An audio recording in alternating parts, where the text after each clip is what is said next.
Bonjour, c'est Antonio Martinez, un des composants du département de support de CIPE Alicante.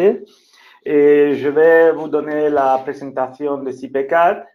Et avant de vous donner la présentation de CIPE4, vous dire que vous avez dans le chat où vous pouvez faire des questions à mesure que je suis en train d'évolutionner avec l'exemple que je vais vous montrer. Et nous allons voir aujourd'hui CIPE4, mais avant d'entrer dans CIPE4, je dois vous montrer où nous avons plein d'informations qui pourraient être utiles pour suivre votre formation à l'usage de CIPE. Par exemple, en bas à la gauche, nous avons par exemple support technique qui va nous permettre de voir notre courrier où vous pouvez faire les consultations, support@cipe.com.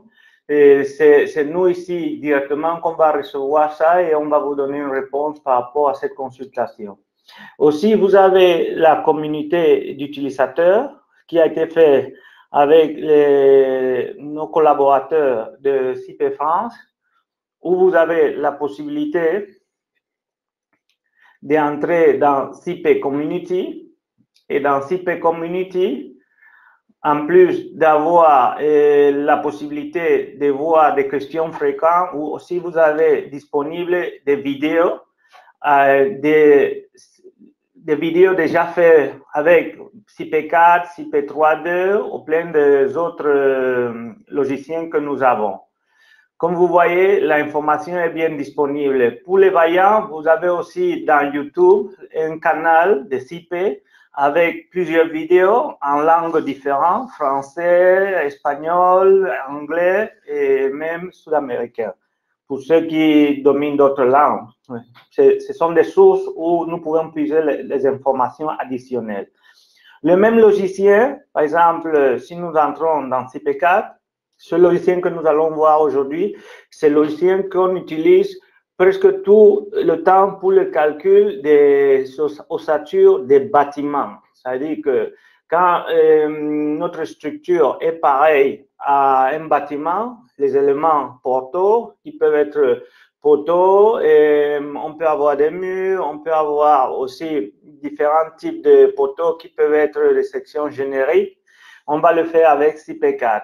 Quand nous sommes dans CIPE4, vous voyez qu'avec Aide, vous avez plein de documentation, par exemple, qui sont en PDF. Vous pouvez l'ouvrir et les suivre. C'est une façon aussi de comprendre l'utilisation du logiciel. Donc, vous voyez, vous avez la consultation que vous pouvez faire directement avec notre courrier que je viens de vous montrer. Vous avez des documents qui sont préinstallés avec le logiciel, la mémoire de calcul, les exemples. Vous avez des vidéos. Donc, vous avez presque toute l'information avec vous. Aujourd'hui, comme on a dit, on va voir CIPE4. Donc, on est obligé au moins de vous montrer l'environnement général du logiciel et faire quelques exemples pour que vous-même, vous puissiez juger la puissance du logiciel, si ça peut vous servir ou pas. Donc, l'environnement du logiciel, il est fait de façon qu'on va faire l'installation de la façon, on va faire notre modèle de la même façon qu'on construit, d'en bas à haut. Ça veut dire qu'on est obligé d'avoir une structure des niveaux du modèle qu'on va faire. Par exemple, je viens d'entrer dans le logiciel. Ce qu'on va remarquer en bas, très important, en bas, nous allons avoir les onglets principaux du logiciel. L'entrée des poteaux, là où on va gérer tout ce qui concerne les poteaux. L'introduction des poteaux vont se faire dans l'onglet entrée de poteaux. Une fois les poteaux sont mis, nous allons aller dans entrée de poutre et dans entrée de poutre, on va se bouger entre les étages que nous allons avoir. Ça veut dire qu'avant de faire l'entrée des données, on a étudié notre cas, on sait les étages on va voir, on va les définir. Et à la suite, quand on a fait l'entrée des poteaux, nous serons dans l'entrée de poutre où on va pouvoir se bouger entre les différents niveaux. Il y a une information qui peut être très importante ici en bas à droite où on met fondation. Le logiciel nous montre dans quel étage nous sommes repérés. Donc, si on gère bien ça, on n'a pas besoin de la vue 3D, mais elle va être là pour nous renforcer ce qu'on est en train de faire. dans une vue 3D, comme celui-là. Ça, c'est le modèle qui est déjà fait. Ce n'est même, c'est pas moi qui l'a fait, je l'ai trouvé là. Mais comme je sais gérer le logiciel, je peux aller, je me rends compte que nous sommes dans Fondation, nous avons un radier, on peut aller dans le niveau 1, vous voyez. Nous sommes dans le groupe 1, plus tard, nous sommes dans le groupe 2, et il n'y a plus de groupe. Donc, sur cette structure, on a fait la définition des poutres, des planchers et l'état de charge, plus on a calculé, tout ça, on va voir ça. Donc, il faut se rappeler que le logiciel est composé par plusieurs onglets. L'onglet principal de l'entrée de poteaux, où nous allons faire l'entrée de poteaux, on va voir plus tard les manières de faire les entrées de poteaux, par coordonnées, à main hausse, capture fond de plan et d'autres procédés, IFC. Et une fois, avant de faire les entrées de poteaux, c'est très important d'avoir la structure des étages ou des groupes, comme on a déjà dit. Dans ce cas, on peut éditer les niveaux ou les groupes pour voir les informations qui étaient introduites pour l'ouvrage qu'on a vu. Donc, plus tard, on va revenir à notre... Donc, en règle générale, l'entrée de poteau pour la définition des niveaux et les éléments porteurs comme poteaux, l'entrée de poutre pour continuer avec certains éléments porteurs comme les murs et la définition des semelles, des dalles, l'état de charge, et on fait le calcul. L'onglet résultats va nous permettre de voir certains résultats dans la fenêtre, résultats des éléments poteaux, poutres, plancher, semelles, plaques d'ancrage, ça dépend les éléments qu'on a insérés. En fin de compte, une ossature, c'est une collection d'éléments qu'il faut gérer d'une façon, non? Les éléments qui peuvent être, on appelle les éléments, les poteaux, les poutres, les semelles, les semelles sur pied, les longrines de redressement, les longrines de liaison, les différents types de poutres, les plaques d'ancrage, les différents types de dalles pleines, radiées.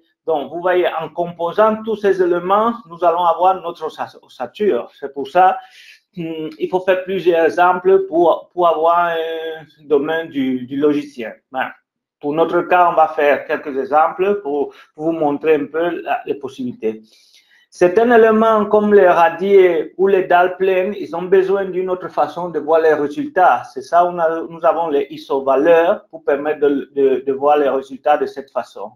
Et aussi, on a la vue déformée. Dans ce cas, l'ouvrage n'était pas calculé, c'est pour ça qu'on ne peut pas voir cette information.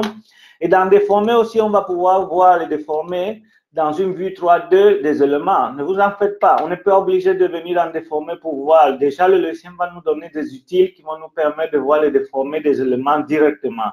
Et la partie sécurité santé n'a rien à faire avec le calcul, mais ça nous permet de compléter sur le dessin les éléments qui vont former la sécurité santé. Bon, une fois on a vu l'idée principale des onglets qui sont définis dans CP4 et la manière de se repérer en bas, on voit dans quel groupe nous sommes et la possibilité de monter ou descendre les groupes. Donc, nous allons trouver les commandes adéquates dans chaque onglet qui vont nous permettre de l'évolution. Nous sommes dans l'entrée de poutre, donc nous avons la possibilité avec poutre, toutes les commandes qui vont permettre d'effacer, prolonger, demander une information, diviser et tout ça. Bon, et on a des séries d'outils qui sont là, qui vont nous permettre de travailler avec la vue, par exemple, fenêtre complète, fenêtre double, faire un zoom d'une zone. On peut même déplacer, faire une sortie immédiate. Une sortie immédiate, ce qu'on est en train de voir, on peut dessiner directement en l'imprimante qu'on a ou enregistrer la vue avec les formats que le logiciel permet. Mais la sortie conventionnelle, c'est ça, les récapitulatifs ou les plans. Donc, ça, c'est sortie immédiate, comme je l'appelle, ou imprimée. Et ça, ce sont les sorties conventionnelles des éléments qui sont insérés dans le modèle. Nous avons aussi la possibilité, comme vous voyez, de travailler avec des fonds de plan. Plus tard, on va voir ça. Bon, une fois on a donné une idée générale du logiciel, bon, avec Aide, comme on a dit souvent, vous avez la possibilité de faire voir un PDF avec, par exemple, l'exemple pratique où vous pouvez suivre pas à pas pour pour comprendre mieux le logiciel. Revenons donc. Nous allons faire un petit cas avec ouvrir, nouveau. Par exemple, normalement, l'utilisateur, il a une idée qui est mal fondée sur CP4. Non? Il a l'idée générale qu'on peut calculer la structure d'un bâtiment. On est obligé de mettre des poteaux, des poutres, le radier. Et souvent, on a des petits problèmes à résoudre, comme le calcul des semelles, ou le calcul d'un poteau ou d'un portique. On n'a pas besoin de faire une entrée complexe ou de chercher un logiciel plus simple. On peut utiliser aussi CP4 pour donner solution à ça. Donc, nous allons continuer en faisant un petit cas où on va résoudre, par exemple, certaines semelles.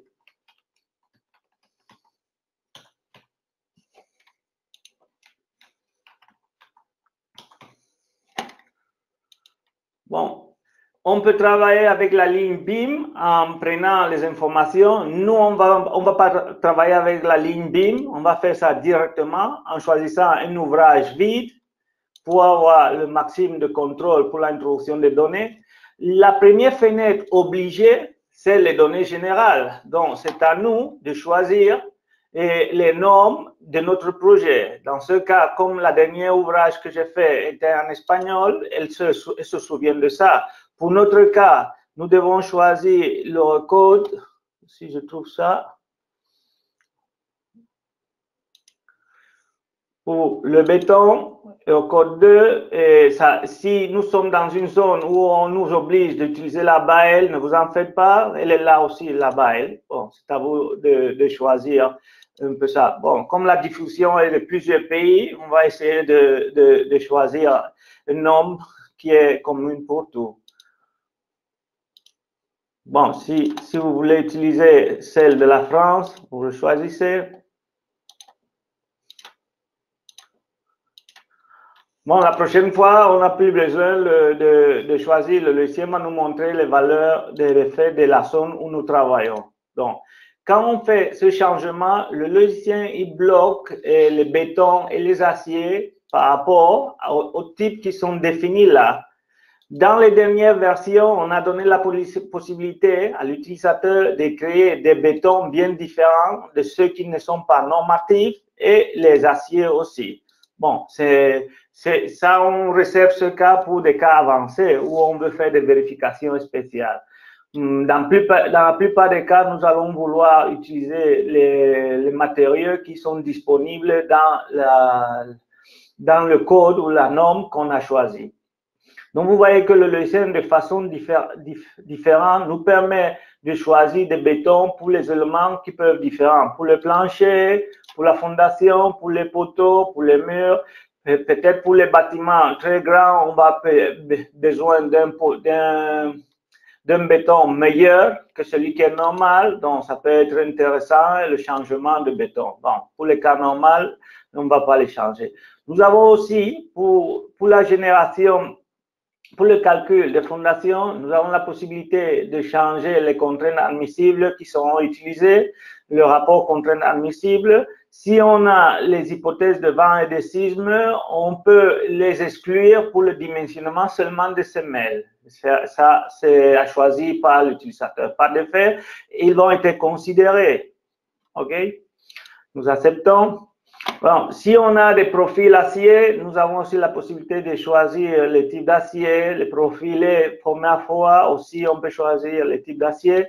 Tout ça, c'est bon. Et on va voir ici dans ce bouton par position la possibilité d'avoir des configurations avancées pour certains paramétrages du logiciel, comme les tables des armatures et les chemins que le logiciel doit suivre pour faire le dimensionnement ou la vérification.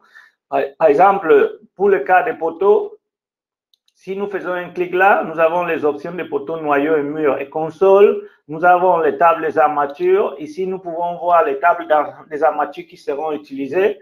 Si quelqu'un, par exemple, il veut exclure certains diamètres pour que le logiciel n'utilise pas pour le dimensionnement, on va avoir cette possibilité. Par exemple, pour les barres longitudinales, on peut forcer que le logiciel n'utilise pas les H10. Bon, ça va dépendre des raisons. de l'ingénieur, non? De la même façon, pour les armatures transversales, on va décrocher certains diamètres et crocher d'autres. Bon, parfait, on va laisser ce diamètre. Il y a plein de critères.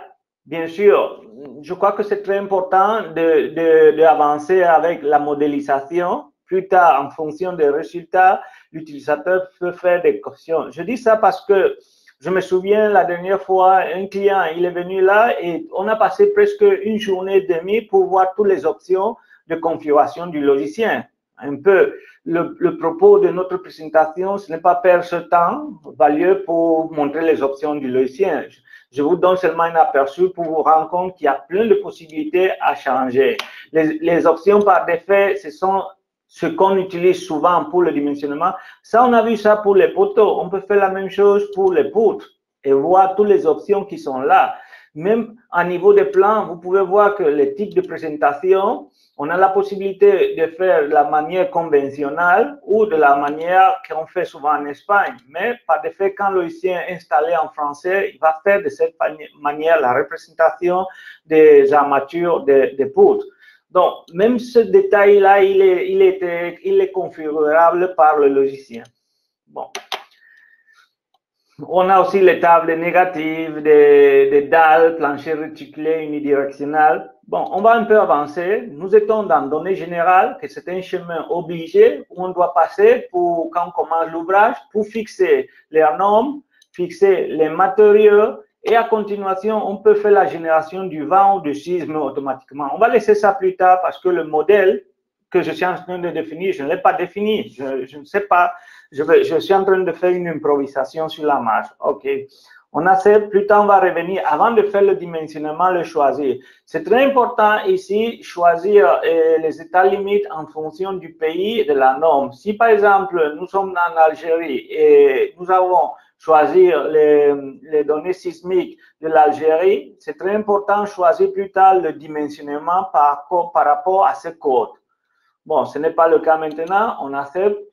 De cette façon, les combinations seront faites par rapport à la combination de la norme qu'on a choisie. Donc, nous sommes dans le premier pas, comme on a déjà dit. Vous voyez, l'ouvrage a été commencé et nous sommes dans l'onglet entrée de poteau. Et maintenant, nous sommes en disposition de commencer à faire l'introduction des données. Arrivé à ce point-là, normalement, nous avons étudié notre cas. Nous avons étudié notre projet, nous savons les poteaux qu'on a besoin, les poteaux spéciaux que nous on a besoin, et on sait quels éléments porteurs seront importants. Si on a des murs, on a les contreventements, on sait aussi les étages que nous avons besoin et la typologie. Donc, le logiciel, dans ce cas, va nous permettre de faire une introduction par rapport à toutes ces connaissances. Si on n'a pas une formation, c'est mon cas maintenant, et je vais mettre des poteaux. Avant de mettre des poteaux, vous voyez, je saute un commande niveau groupe. Ça veut dire que je suis obligé de créer des niveaux et des groupes. Parce que si je saute cette option, poteau, noyau et amorce, je vais voir que les poteaux sont éteints. Je ne peux pas mettre un poteau dans le logiciel si je n'ai pas défini au moins un étage. Donc, la seule option qui va nous permettre au logiciel de continuer dans ce sens, c'est faire l'entrée d'une nouvelle amorce. Bon, qu'est-ce qu'on appelle amorce? Un amorce, c'est un poteau qui n'a pas des hauteurs. Ça va nous permettre, par exemple, comme premier exercice, de calculer une semelle seulement. Je n'ai pas besoin de mettre des poteaux ou de mettre des poutres pour calculer une semelle. Donc, on met une nouvelle amorce dont le logiciel nous demande la référence, l'angle que l'axe X va faire par rapport à l'écran. Donc, on va laisser 0. On a un concept que le logiciel va permettre de savoir comment ce point est ancré avec l'extérieur. Ça veut dire que si on choisit sans liaison extérieure, ça veut dire que ce point, le logiciel ne connaît pas le tassement de ce point. Donc, on va utiliser ces cas quand nous voulons calculer des radiers ou des semelles ou des longrines ou des poutres de fondation. Par contre, quand on connaît la connexion va se faire, par exemple, avec une semelle, ou il va se faire avec semelle sur pied, on est obligé de mettre avec liaison extérieure. Le logiciel fixe cette connexion et permet. L'usage d'un autre va dépendre si l'élément de connexion est radié, ça veut dire qu'on va utiliser le module de Winkler ou pas. Donc, on va choisir avec les liaisons extérieures, on va choisir un matériel béton. Ça va être important pour pouvoir faire le dimensionnement de notre semelle, la dimension. Donc, une fois que j'ai défini mon élément, je le laisse tomber où je veux. Si j'ai un fond de plan, je peux faire la capture des positions, non de la forme. La capture de position seulement. Donc, je fais un clic là où je veux, je peux choisir l'origine ou à n'importe quel point là. Et le logiciel me permet de gérer les coordonnées par rapport à l'origine. J'accepte les données et je vois mon poteau qui est introduit là. Il est introduit avec la référence. Si je veux introduire un autre, je peux laisser tomber quelque part là où je veux, par exemple à la droite, et je fixe bien la coordonnée par rapport à ce point. Bon, jusqu'à ce moment, on a deux nouvelles amorces qui sont mises. On peut continuer. Maintenant, on a deux points qui vont nous transmettre la charge et sans parler des autres options qu'il a, on va aller directement utiliser l'option charge en tête. Donc, on fait un clic là. Nous voyons que le logiciel nous a donné cadeau certaines hypothèses, poids propre, charge permanente et charge d'exploitation. Si nous voulons ajouter d'autres, on peut le faire librement ici pour ajouter les hypothèses qu'on a besoin. Mais déjà avec ce qu'on a, c'est suffisant pour commencer un exemple. Nous allons mettre une charge de 50 tonnes. Les unités qui sont demandées là dépendent du paramétrage qu'on a dans la boule du monde. Si on travaille bien avec les kilonewtons, on doit changer ça dans le système international. Pour le moment, on va continuer avec ces valeurs-là. Si on a un moment fléchissant dans l'âge global, on va l'introduire. Et comme ça, on peut continuer avec les autres hypothèses, bien sûr. On met n'importe quelle valeur. On accepte. Et vous voyez, ce poteau ou cette amorce, il est chargé. Celui-là, il n'est pas chargé. Donc, pour l'exercice qu'on voulait faire, calcul de semelles, déjà, on a partie qui est déjà fait. Nous sommes dans fondation. Vous voyez, on ne peut pas aller dans un autre groupe parce qu'on n'avait pas besoin de niveau. Donc, avec ça, directement, on va dans le menu de fondation et on va générer une nouvelle semelle. La semelle peut être générée en fonction de la position de la souris autour du poteau. On peut le faire de coin mitoyen, de coin mitoyen. Non, ça va dépendre. On va le laisser centrer. Si on a besoin, déjà avec ça, on peut faire un calcul. Je peux calculer l'ouvrage et le logiciel va transmettre cette charge que j'ai mis en tête à la semelle et va donner le dimensionnement de la semelle en fonction des charges que j'ai mis. Donc, vous voyez, on a utilisé le logiciel pour faire le dimensionnement. Quand le calcul est fini, on remarque déjà certaines réservations. Par exemple, pour l'état de charge que j'ai mis, et l'attente déjà, il ne marche pas. Bon, je voulais parler de la semelle, mais déjà, je vois que je dois parler aussi des poteaux. Donc, avec résultat, si nous allons avec poteau noyau édité, nous allons pouvoir voir les résultats de cette comment dirais-je, de cette attente qu'on a fait. Avec un dimensionnement de 20-20, avec l'état de charge qu'on a mis, vous voyez que l'effort normal et moment fléchissant n'entre pas. Le taux de validation est supérieur à 200%. Quelles possibilités nous avons? Bon, on peut changer ici directement les mesures de cet élément et le logiciel isofactor, il fait la vérification. Donc, il nous donne les armatures longitudinales. Notre but, ce n'était pas de faire le dimensionnement de l'élément qui transmet la charge à la semelle, mais sur le chemin, on est obligé de le voir. Plus tard, on va parler de cette fenêtre parce que le logiciel, il gère tous les poteaux que j'ai mis dans l'ouvrage. Le poteau 1, celui-là qu'on avait chargé. Comme vous voyez, le logiciel, il nous montre dans la partie inférieure, selon le tram que nous sommes, les armatures qu'on a et les étriers, et en bas, les vérifications qui sont faites. dispositions d'armature, la vérification des tranchants, la vérification des contraintes normales et le facteur d'utilisation qui sera la plus grande entre tous, les combinations pires qui a été pris pour le dimensionnement, les efforts les plus défavorables en faisant la combinaison des charges qui ont été mis en tenant compte les coefficients de majoration. Nous avons la possibilité de voir conformer la surface d'épuisement de notre poteau pour ceux qui veulent croire ou avoir plus d'informations. Et nous pouvons de manière isolée faire pour chaque des combinaisons qui a été faite, voir aussi cette information. À la droite, nous pouvons aller plus loin et voir toutes les vérifications qui sont faites. Plus on a certaines charges, plus on aura d'autres vérifications. Bon, on va revenir pour parler de la semelle. Je voulais parler de la semelle. Et avec entre deux pouces, nous avons le menu fondation, éléments de fondation. Nous avons édité. Nous allons éditer cette semelle et le logiciel va nous montrer le résultat. Avec l'état de charge que j'ai mis, en tenant une autre considération comme poutre de longueur de redressement, et la solution c'est celui-là. On peut demander au logiciel de faire une vérification.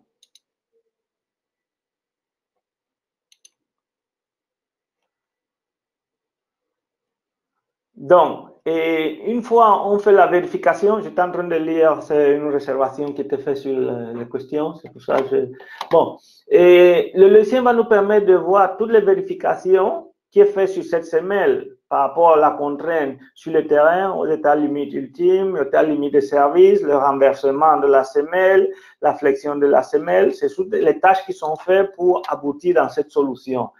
Quelles possibilités nous avons? Comme vous voyez, le logiciel, il est en train de préparer ça pour plus tard faire les plans. Si maintenant nous venons avec géométrie et nous modifions une géométrie, comme vous voyez, le logiciel nous a donné une épaisseur de 85 cm de hauteur. Si nous changeons ça à moins 60 par exemple, nous acceptons, on a la possibilité de forcer le logiciel de faire une vérification avec cette modification que nous avons faite. Si nous forçons cette modification, par exemple, nous allons forcer le logiciel à faire une modification sur les armatures. Comme vous voyez, la nappe d'acier inférieure que le logiciel nous a mis, il nous a mis H12 avec un espacement de 13. Nous allons mettre un espacement de 30, seulement dans une direction. Nous acceptons. Vous voyez que le dessin, ça se fait la mise à jour. Et maintenant, nous touchons vérification. Comme on a réduit les ratios d'acier, le logiciel nous a piégés. Il nous a trouvé. Nous pouvons montrer cette vérification. Donc, comme vous voyez déjà, le logiciel va nous permettre va nous donner un dimensionnement et nous allons avoir la possibilité de faire des changements pour vérifier ou comprendre comment le logiciel a abouti à cette solution. Bon, on va pas. Ici, dans les dernières versions, on a mis la possibilité de bloquer ou de débloquer. Et à quoi ça sert ça? Ça permet simplement de, si on veut fixer une solution, on ne veut pas que le logiciel le change. Si on fait des calculs successifs, on peut le bloquer de telle façon que le logiciel ne va pas faire le dimensionnement, il va tout simplement vérifier la solution qui est bloquée. Ça va dépendre des calculs, des états de l'ouvrage et de plusieurs calculs qu'on va faire. Et si nous voulons, par exemple, faire une semelle double, élément de fondation, nouveau, sur plusieurs poteaux, bon, on change. Ici, il n'y a pas de charge, ici, il y a. Et une fois on a terminé, on sait que la descente de charge a été faite. On peut éditer cette semelle et forcer le dimensionnement. Il y a plusieurs façons. Le logiciel, il a fait le dimensionnement de la semelle double. On a plein d'options qui plus tard peuvent être utilisées. Par exemple, si on veut forcer, par exemple, les limites sur semelle polygonale pour d'autres questions que je n'ai pas une justification ici, on ne veut pas que cette semelle grossisse dans cette direction, on peut le couper de cette façon. Et si on revient avec fondation, élément de fondation, nous pouvons éditer cette semelle et vérifier l'effet de couper ce point. Si on fait la vérification, vous voyez que quelque chose cloche là. Peut-être la contrainte de terrain est plus forte pour le fait de réduire un peu les dimensions. Bon, ça, ce sont les possibilités. On va un peu avancer. Ça, c'était une prise en main pour voir un peu ce qu'on peut faire avec le logiciel, des ouvrages très grands ou des petits calculs comme celui-là d'une semelle, d'un poteau ou d'un élément. Revenons maintenant avec ouvrir nouveau. On va essayer de faire un ouvrage un peu plus complexe avec plusieurs poteaux, plusieurs éléments pour comprendre un peu comment tous ces éléments vont avoir relation entre eux.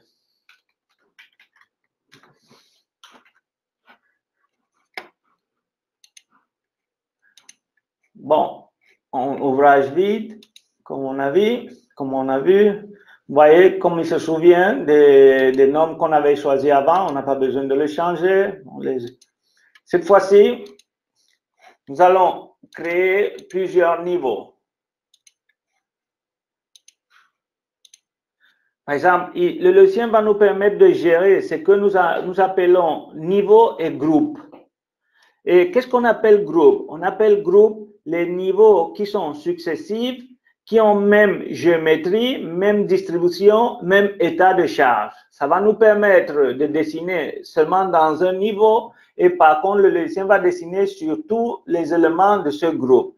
On va utiliser ça quand le bâtiment est très large, et très haut et nous voulons faire des groupements entre les étages qui sont pareils, qui ont même géométrie, on a dit, même critères de charge. Ils sont continus entre eux, c'est-à-dire on a un étage sur l'autre, et même critère de continuité. Ça veut dire quoi ça? Si un poteau commence ou termine dans un niveau, on ne peut plus le grouper. Ça doit être un niveau isolé. Ça, c'est la règle du jeu. Si ce n'est pas clair, on ne peut pas continuer avec ça. Bon. On va mettre, pour l'exemple, je crois qu'avec 3 étages, c'est suffisant pour gérer plusieurs éléments. La hauteur, pas très important. 3. Cette hauteur que le logiciel permet de mettre ici, c'est la hauteur entre la partie supérieure du plancher inférieur et la partie supérieure du plancher supérieur. Nous sommes en train de parler des éléments structurels, donc de la dalle, ou le type de dalle que nous avons, ou le type de fondation que nous avons. C'est la hauteur entre parties supérieures. Donc, nous avons ici, dans la colonne coût, nous avons la charge d'exploitation. Ici, on est obligé de voir l'usage de notre groupe au niveau. Et en fonction de notre norme, si c'est pour des zones de réunion ou des maisons isolées, nous pouvons mettre des différents types de charges. Nous allons mettre 200 kg là, et la charge morte, il faut se rappeler que dans ce point-là, dans cette colonne G, nous devons mettre tout ce qui est associé dans la charge morte ou charge permanente, qui n'est pas le poids propre des éléments. C'est-à-dire, le poids propre des planchers, par exemple de poutrelles ou de dalles pleines ou de réticulés, ne doit pas être mis dans ces chambres-là. Sinon, le logiciel va le prendre 2 fois.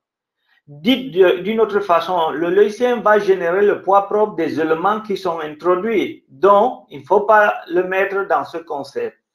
Donc, ici, il faut prendre en compte ce qu'on a, les faux plafonds, qui sont les éléments non structurels, mais qui doivent être tenus en compte. Là, par exemple, le faux plafond, on a déjà dit, la formation du carrelage et d'autres éléments. On va faire aussi une estimation de cela.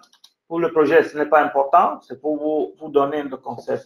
Déjà, ici, vous pouvez me demander qu'est-ce qui va se passer si nous avons un groupe ou un niveau dont on a plusieurs usages. Plusieurs usages veut dire qu'il y a une zone où on doit prévoir une charge d'exploitation qui est plus élevée que l'autre. Bon, on doit mettre la valeur plus petite entre les deux et plus tard, je vais vous montrer comment on peut ajouter des charges surfaciques dans des zones différentes. OK? Nous acceptons. Bon, nous avons créé la structure de nos niveaux. Maintenant, on va continuer avec l'introduction des poteaux. Pour l'introduction des poteaux, comme on a déjà dit, on a plusieurs façons. Avec introduction, poteau, nous venons avec nouveau poteau et nous faisons, vous voyez, ici, à différence de l'ouvrage qu'on a fait au commencement, déjà le logicien, il perçoit que nous avons créé les étages, comme ça on peut gérer l'introduction de nos poteaux pendant l'introduction. Donc, nous allons aller avec tous les poteaux on va faire qui commencent sur fondation, ils vont terminer sur le plancher 3. On va faire la définition, la référence par exemple P1, poteau 1, vous pouvez le changer comme vous voulez. L'angle par rapport à l'axe horizontal 0. Et pour le moment, tous seront avec liaison extérieure parce qu'on va calculer une fondation. Peut-être, si on a le temps, on va faire une copie pour voir le traitement des radiers. C'est bien simple avec le logiciel. Donc, on va faire un dimensionnement, par exemple, de 30 cm. Bon, une fois l'autre poteau est défini, on peut changer le coefficient de flambement par des façons considérer l'unité. C'est bien si nous n'avons pas les éléments qui entre toises. Le coefficient d'encastrement, c'est supposé 1, ça veut dire c'est encastré. Dans certains ouvrages, on peut relaxer ou pas. Coefficient de rigidité axiale, ce sont les valeurs qui sont faites par défait, c'est bon. Bon, on peut changer la résistance du béton ou considérer celle qu'on a dans option, ça va dépendre. On accepte, on place notre poteau, premier poteau, le deuxième poteau, on le laisse où on veut, par exemple là, à 5 mètres, et on continue. Comme vous voyez, et simplement, on place les poteaux. Si on ne veut pas qu'ils soient alignés, on le laisse un peu à côté et on fixe bien la valeur, non, de ce point-là. Bon, si nous voulons, par exemple, changer des mesures avec modifier code, on vient là, au lieu de 5, ça sera 6, comme vous voyez. Ou si on veut seulement changer une photo, avec introduction, poteau, nous avons la possibilité de déplacer seulement un poteau. Donc, avec cette façon de main hausse, nous pouvons faire tout ce que nous voulons, mais ce n'est pas la manière de travailler souvent. Si l'ouvrage est petit, on peut le faire comme ça. Donc, je vais, avec poteau, noyau, je vais tout effacer et on va montrer une autre façon, la capture de fond de plan. Peut-être c'est la façon qu'on utilise beaucoup. Oui, on me demande si je vais faire le cas de l'introduction de DWG. OK. Bon, quand tout va arriver, non? Et on va continuer avec l'introduction de fond de plan. On touche DXF, DWG. Et je crois que j'ai quelque chose que j'ai gardé quelque part là.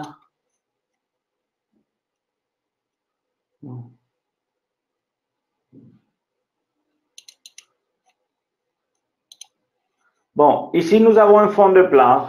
Normalement, le fond de plan, non tous les fonds de plan peuvent s'utiliser directement dans le logiciel. Premièrement, le fond de plan doit être dans des coordonnées acceptées qui ne produisent pas des problèmes de précision. Ça veut dire proche des coordonnées moins 300 plus 300, 300. Pourquoi on oblige ça?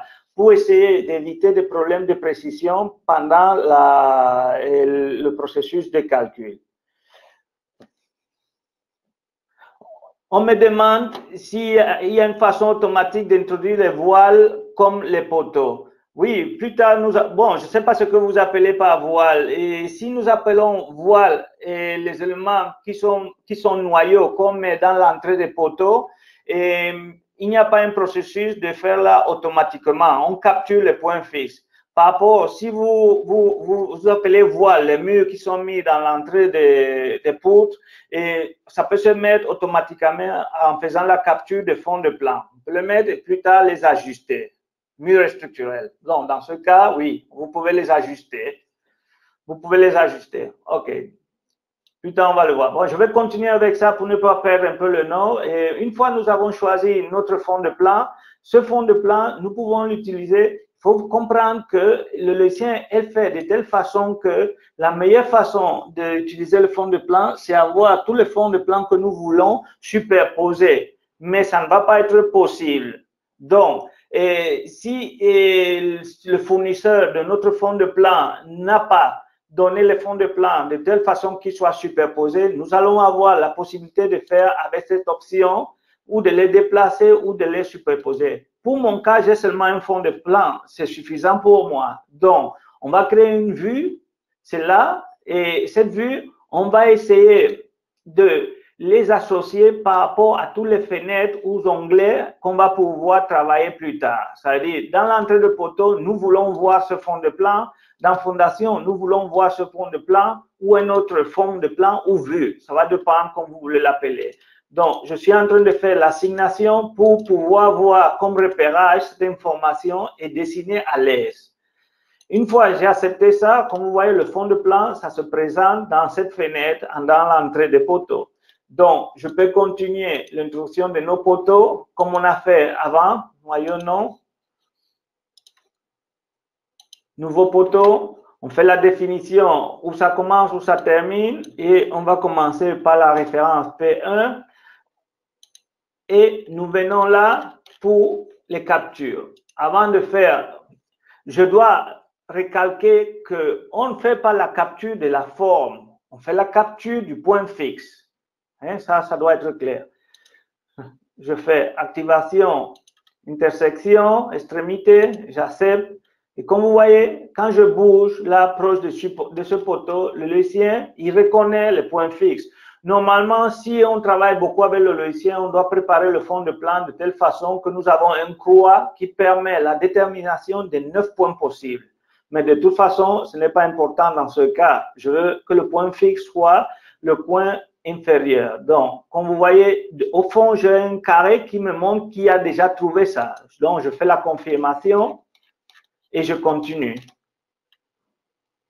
Je fais la confirmation, je continue.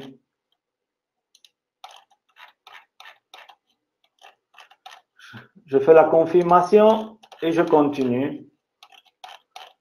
Par exemple, ici, je vais capturer le point fixe, centré, ou je vais capturer ce point, celui-là.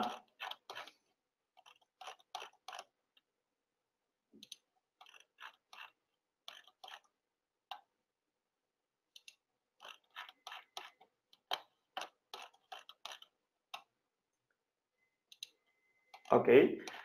J'ai tous mes poteaux qui sont introduits, annulés, et maintenant je vais utiliser l'option ajuster.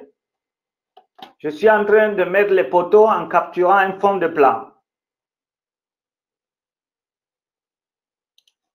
Et maintenant, je vais ajuster le point fixe. On appelle point fixe le point invariant qui va rester tout le temps où on l'a laissé et si on fait des changements de section.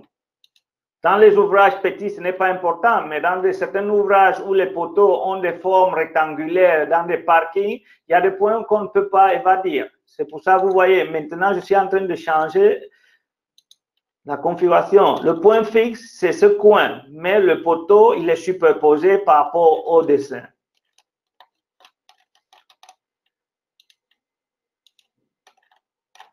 En fin de compte, je suis en train d'avoir la même configuration que j'avais, mais avec une bonne gestion des points fixes. Pourquoi je choisis ce point fixe-là? Parce que je ne veux pas évadir, je ne peux pas aller dans des zones qui ne me concernent pas. Si je fais un changement de ce poteau pour mal dimensionnement, ça va grossir dans l'air que je veux.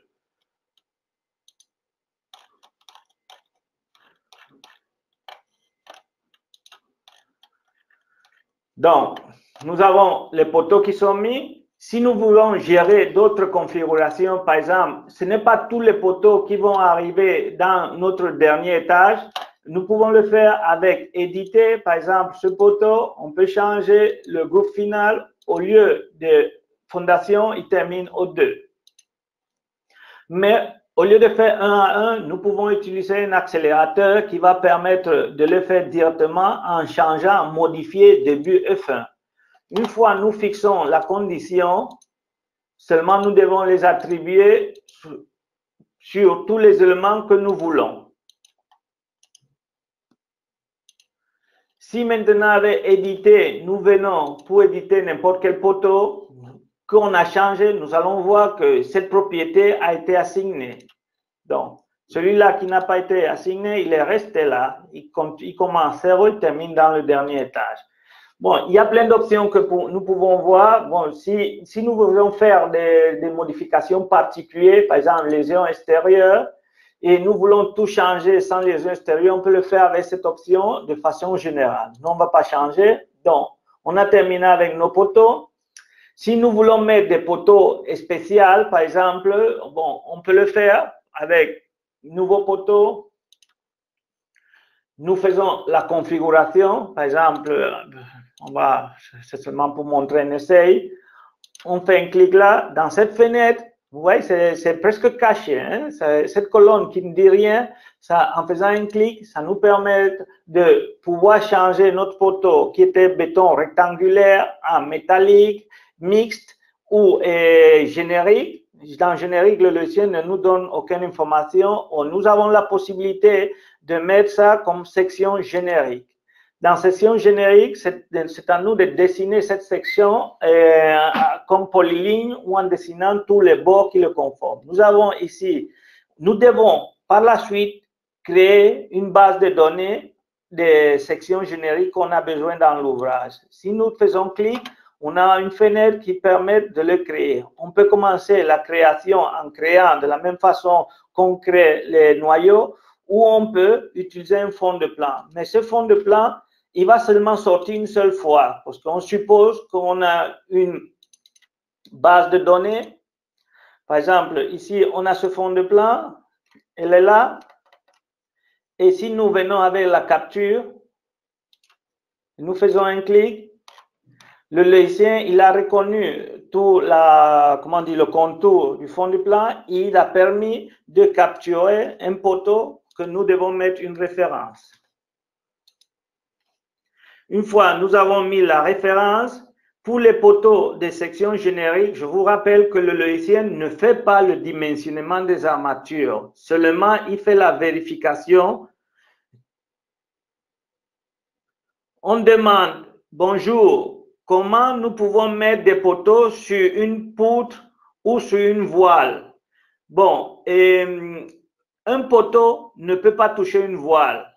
Donc, vous êtes obligé de mettre un poteau sur un mur. Si vous avez un poteau qui commence sur un mur, vous devez le mettre comme mur. Plus tard, si vous voulez, on va le faire. Et vous demandez aussi comment on peut mettre un poteau sur une poutre. Pues simplement en définissant notre poteau sans liaison extérieure et en le créant. On va aussi le voir, mais ça me permet de faire des déviations par rapport à ce que je suis en train de planifier. Bon. Comme je vois que ça, ce n'est pas important, section générique, je vais couper et je continue. On me demande comment on peut mettre un poteau sur une poutre. Bon, on va le faire. Ici, nous allons mettre un nouveau poteau. Si notre poteau commence sur une poutre, le normal, c'est penser que cette poutre peut être dans le premier plancher, deuxième ou troisième plancher. Donc, on commence en changeant le groupe initial. Notre poteau va commencer dans le premier plancher et elle va être sans liaison extérieure. Sans liaison extérieure. Donc, j'accepte et je mets mon poteau là. Je vais mettre un autre poteau là aussi, si vous voulez, avec les mêmes conditions. Bon, ces deux poteaux sont déjà mis. Je vais maintenant aller dans l'entrée de poutre. Bon, je vais faire une vue 3D pour comprendre les démarches. Tous ces poteaux, j'avais mis pour suivre mon exemple, mais vous voulez savoir comment on met un poteau sur un autre. Comme nous sommes en train de voir, il y a deux poteaux qui commencent en haut. Donc, si nous allons dans le plancher 1, nous avons ces deux poteaux qui sont en train de flotter là, dans l'espace. Donc, si nous dessinons une poutre, entrée de poutre, je vais dessiner une poutre avec retombée, largeur et hauteur 50.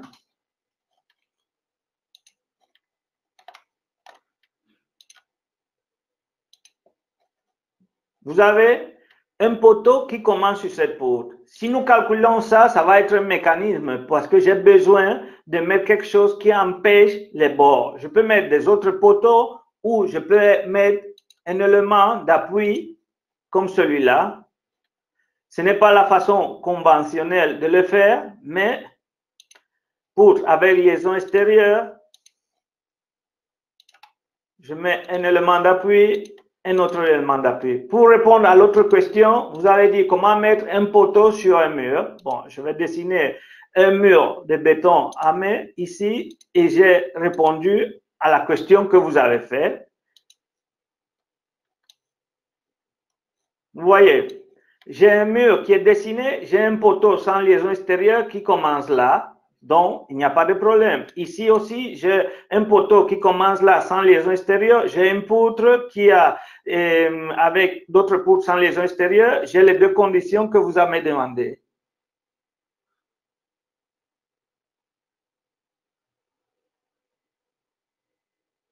Bon, toute cette question-là, si vous voulez, vous pouvez le faire plus tard. De cette façon, je vais continuer. Sinon, ça va embrouiller ceux qui sont qui ont un niveau avancé. Donc, cette question-là, vous pouvez le faire directement. Comme ça, je vous envoie une définition sur ça. Sinon, on n'arrive pas à terminer avec.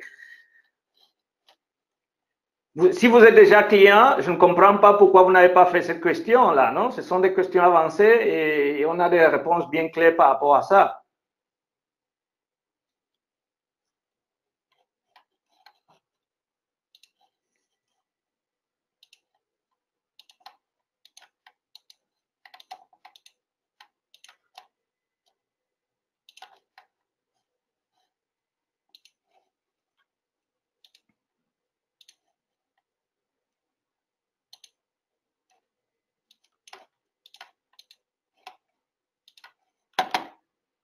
Bon, on revient avec notre exemple.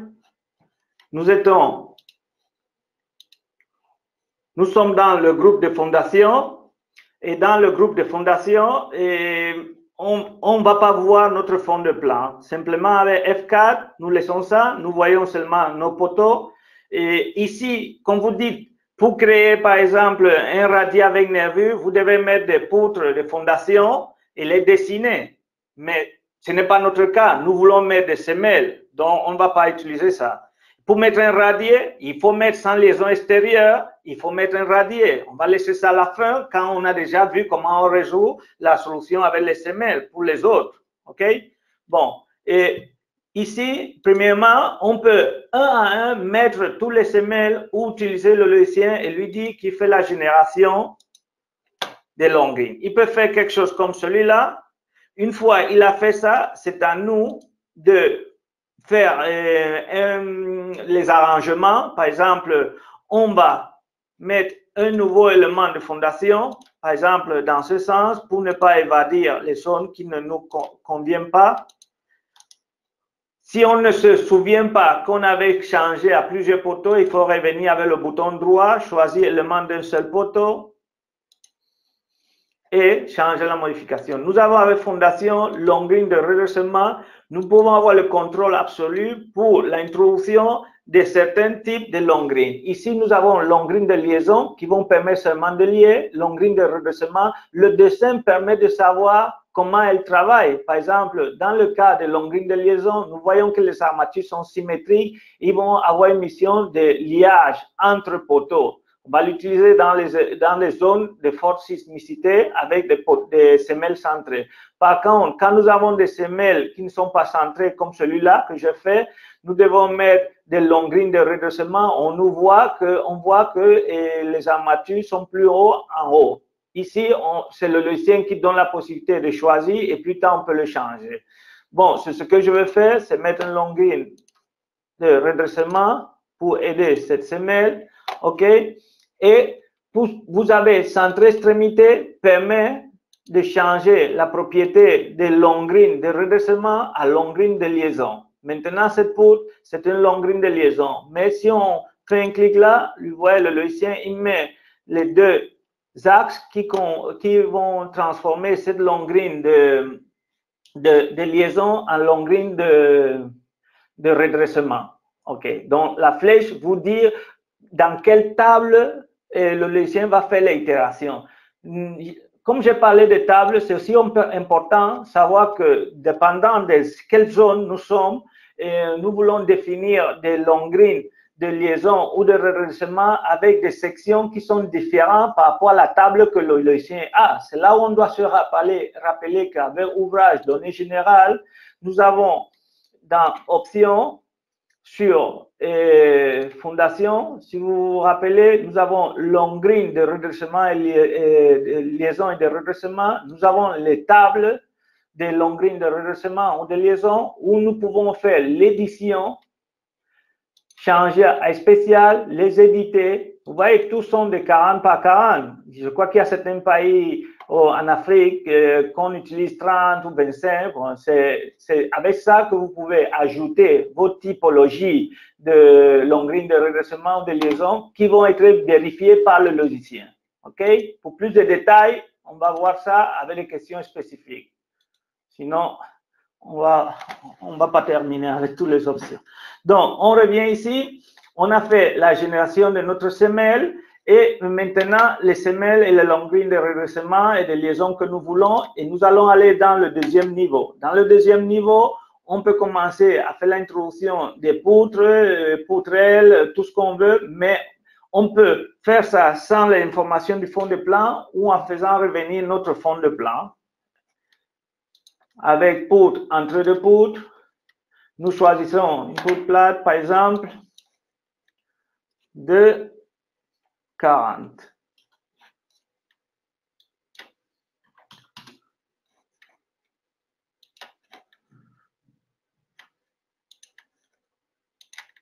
On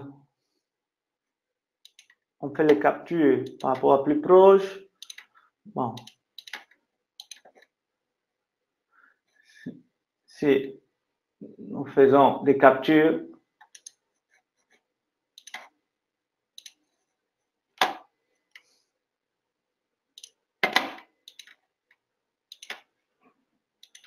sans capture, vous voyez que le logiciel permet l'introduction directement d'élément à élément. Avec bouton droit, nous pouvons changer pour donner plus d'épaisseur.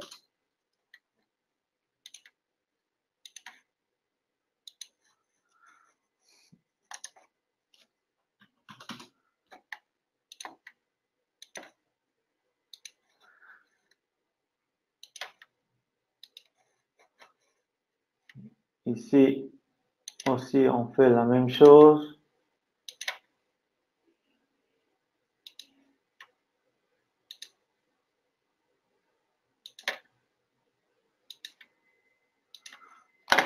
Avec poutre, ajuster, nous pouvons faire la même façon que on peut ajuster les poutres, on peut ajuster aussi les murs pour répondre à une question qu'on a fait.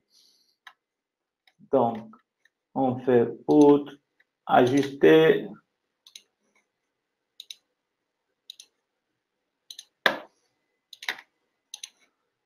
Vous voyez, si nous sommes proches de la poutre, on fait un clic pour permettre l'ajustage par rapport à la ligne du fond du plan.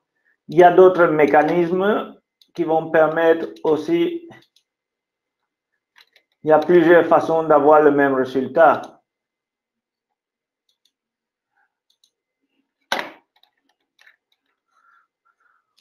Avec notre fond, vous voyez, il nous manque certains poutres qu'on doit dessiner, poutres, entre deux poutres.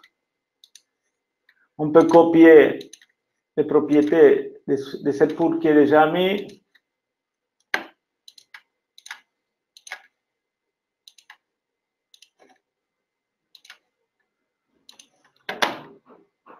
Nous ajustons.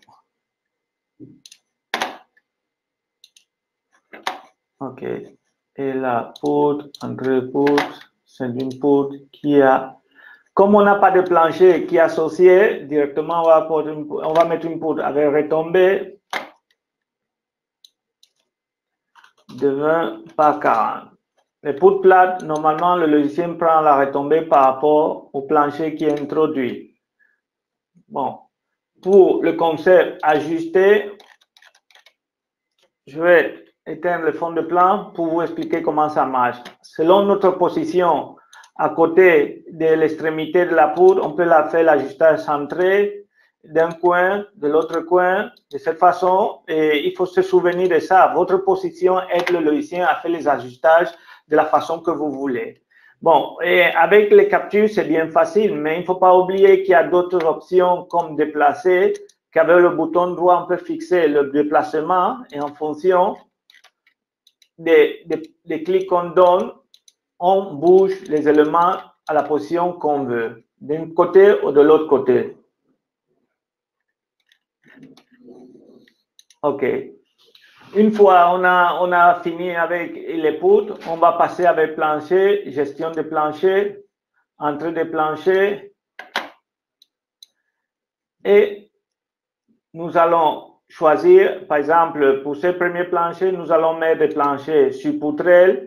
Avec les planchers de poutrelle, nous allons choisir les possibilités que le logicien nous donne. Nous avons de gauche à droite les planchers sur poutrelle armés. Le logicien ici, il va nous donner les armatures des chapeaux. Il va nous donner la typologie de la poutrelle pour choisir ça avec le fabricant. Et il va aussi faire la vérification de la flèche. Même chose pour les poutres sur poutrelle précontrainte. Par contre, avec les poutres sur poutrelle collées sur site, le logicien va nous donner les renforts des positifs, les chapeaux des négatifs. Il va faire la vérification de flèches.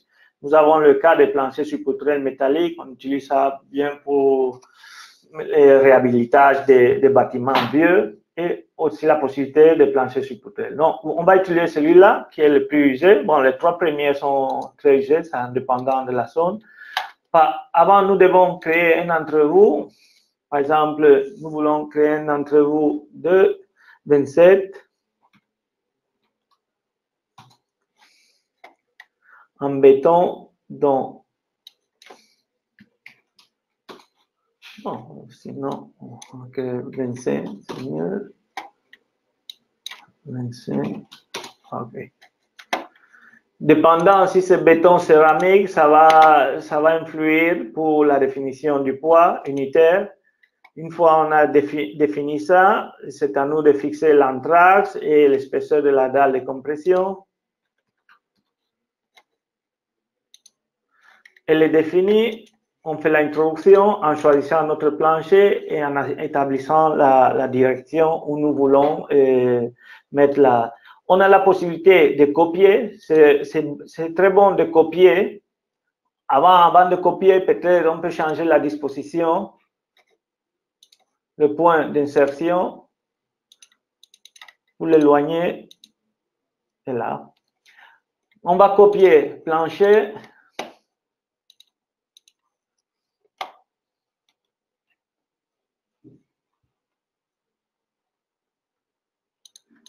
OK. Ici, ça va dépendre de nous. Comme l'entrevue n'entre pas, ça peut être un remplissage qu'on peut faire avec une date. Le point où on a un interrogant, nous devons faire une déclaration d'intention qu'on doit avoir de vide. Avec la possibilité effacer, introduire vide, nous mettons le vide là et on revient avec entrée de plancher et on choisit ne pas confondre radier et plancher dalle. Donc, nous voulons mettre un plancher dalle comme remplissage ici. OK. Bon, jusqu'à ce moment, l'évolution que nous sommes en train de faire, c'est ça, la définition de ça. Pour continuer, nous devons un peu rappeler l'état de charge. Comme on a vu au commencement, dans charge en groupe, on avait dit que dans le premier étage, nous avons une charge d'exploitation de 200 kg et une charge permanente de aussi 200 kg.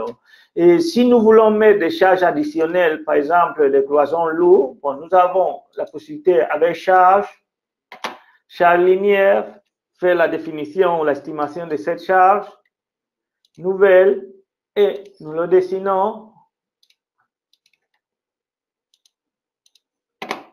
là où nous croyons que cette charge va être mise. OK? Et ici aussi, on pouvait définir notre escalier qui va aboutir quelque part dans cet étage pour mettre les escaliers, nous allons aller dans le niveau. Premièrement, on doit se souvenir d'une donnée. Le niveau, vous vous souvenez, c'était 3 mètres. Donc, on déclenche la commande qui va nous permettre de mettre notre escalier. Nouveau noyau d'escalier. On donne la référence, donnée du noyau pour la définition de l'emmarchement, les marches, contre-marches, la rotation à gauche ou à droite, et les charges. Et pour la définition, on va supposer que ce sont des charges réalisées en briques. Et pour les rampes, les considérations qui sont faites sont communes. Nous allons aller dans tronçon. Avec tronçon, nous allons créer, au lieu d'utiliser ceux qui sont déjà mis là, qui ne correspondent pas avec l'auteur que nous voulons de franchissement, nous allons créer un nouveau.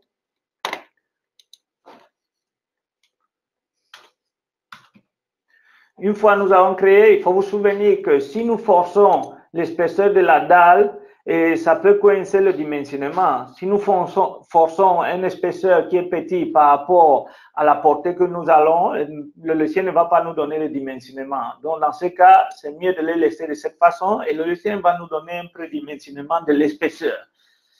Donc, une fois on a défini, on a la possibilité de faire des formes libres. C'est à nous de choisir les éléments simples qui composent ça. Ou si on trouve un dessin pareil, à des formes prédéfinies, on va le choisir. Par exemple, celle-là, c'est ce qui est courant. On va choisir cette façon d'escalier. Vous voyez, le dénivelé que nous voulons, c'est 3 mètres. Le logiciel nous permet d'arriver et de ne pas dépasser d'une marche ou de ne pas rester court d'une marche. Donc, cette valeur peut être adéquate, mais on peut le changer en mettant plus d'éléments. Par exemple, si on met 9, nous voyons que nous sommes presque proches de 3 mètres. Avec 15 cm, c'est acceptable. Mais si nous dépassons l'auteur d'une marche, le logiciel n'accepte plus ça. Donc, on a choisi cette option. Nous avons la possibilité de mettre des élévations sur le palier. Nous, on ne va pas le mettre. Aussi, la façon d'appuyer le palier, nous voulons avec palier appuyé qui va être, comment dire, moins chargé parce que si on met un palier libre, le dimensionnement va être plus fort. Donc, ça va dépendre un peu de ce que nous voulons. Nous allons mettre palier appuyé, nous allons mettre mur en maçonnerie et on définit la largeur. On accepte, mais on devait être dans le niveau plus bas pour le positionner. L'élément il était défini, on accepte et maintenant nous le mettons quelque part là, on tourne, on accepte, accepter.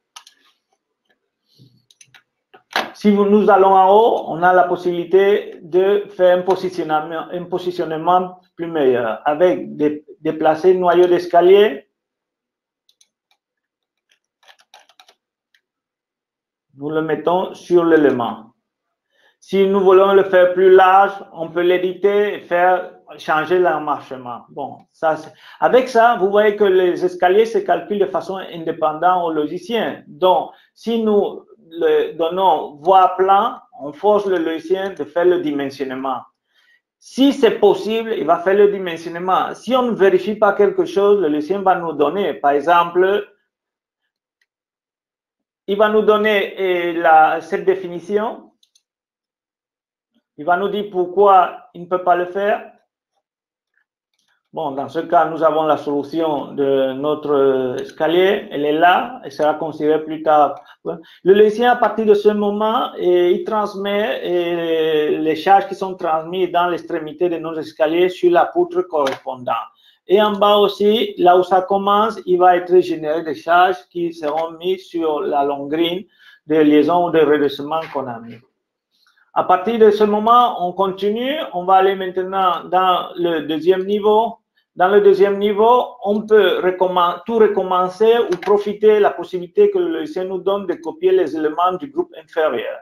Donc, nous allons aller à groupe, copier de notre groupe. On va choisir le groupe inférieur et tous les éléments sont copiés. Et on peut continuer à faire des changements. Par exemple, si on avait des porte-à-faux quelque part là, avec poutre, entre deux poutres, on peut continuer et dessiner ces éléments en utilisant les outils que nous avons pour améliorer avec précision ou sans précision. Donc, avec plancher, gestion de plancher, copier plancher, nous revenons là.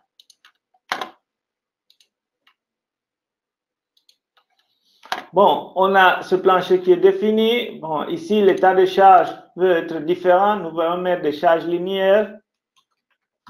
Une barandille, quelque part là. OK. Dans l'hypothèse de charge permanente.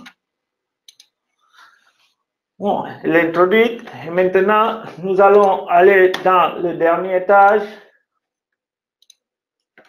Bon, ce poteau, normalement, il pouvait arriver ou non dans cet étage. S'il y a des changements à faire, nous revenons dans l'entrée des poteaux. Nous faisons l'édition, poteau, éditer.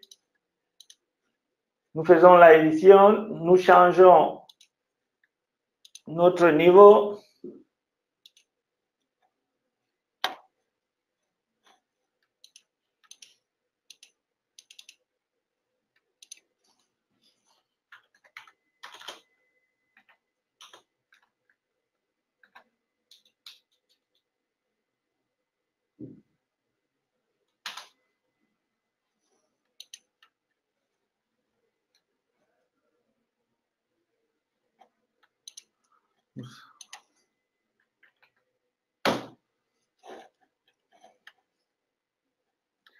Bon, une fois on a fait ce changement, nous revenons dans l'entrée de poutre, dans cet étage, et on va dessiner notre contour.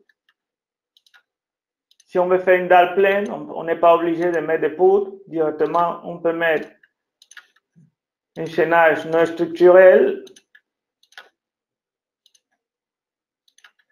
On peut faire les ajustages, comme on a déjà vu, par rapport au bord.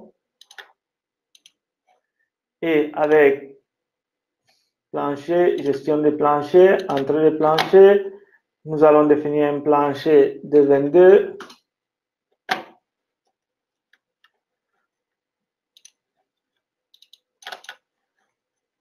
OK. Une fois on a défini notre dalle pleine, si nous voulons voir par exemple l'effet de fonctionnement proche des poteaux, si on met des réservations avec plancher, nous pouvons continuer avec introduire trémie.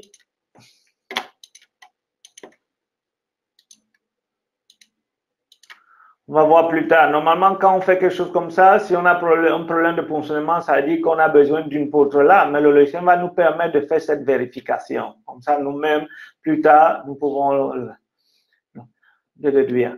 Ici, si on s'est rendu compte que la surcharge d'exploitation est élevée parce que nous sommes dans le dernier plancher, si on veut faire des changements, nous pouvons revenir dans l'entrée des poteaux, introduction, niveau groupe, éditer groupe, et là, nous changeons l'usage.